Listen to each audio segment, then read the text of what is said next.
everyone, I'm Fardin. So today we will read A Face in the Dark by Ruskin Bond. So let's start.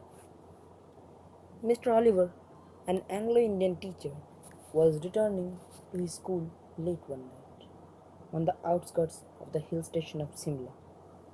From before Kipling's time, the school had been run on English public school lands, and the boys, most of them from wealthy Indian families, wore blazers, caps, and ties. Life magazine, in a feature on India, had once called it the Eton of the East. Mr. Oliver had been teaching in the school for several years.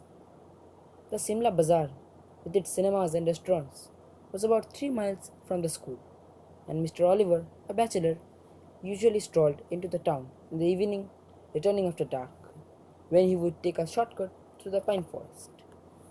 When there was a strong wind, the pine trees made sad, eerie sounds that kept most people to the main road. But Mr. Oliver was not a nervous or imaginative man. He carried a torch, and its gleam, the batteries were running down, moved fitfully down the narrow forest path. When its flickering light fell on the figure of a boy who was sitting alone on a rock, Mr. Oliver stopped.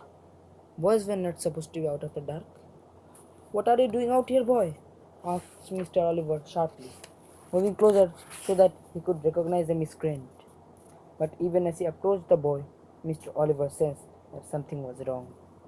The boy appeared to be crying. His head hung down, his held face in his hands, and his body shook convulsively. It was a strange, soundless weeping, and Mr. Oliver felt distinctly uneasy.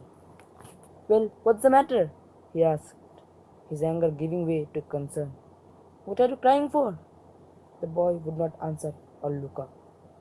His body continued to be racked with silent sobbing. "Come on, boy.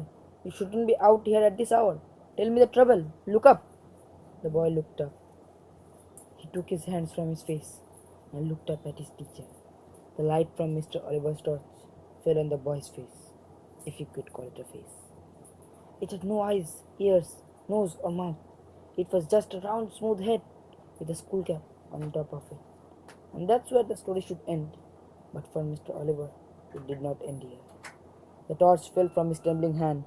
He turned and scrambled down the path, running blindly through the trees and calling for help. He was still running towards the school buildings when he saw a lantern swinging in the middle of the path. Mr. Oliver stumbled to the watchman, gasping for breath. "What is it, Sahib?" asked the watchman. "Has there been an accident? Why are you running?" I saw something terrible. A boy in the forest. He had no face." "No face, Sahib? No eyes, mouth, nothing." "Do you mean it was like this, Sahib?" asked the watchman, and raised the lamp to his own face.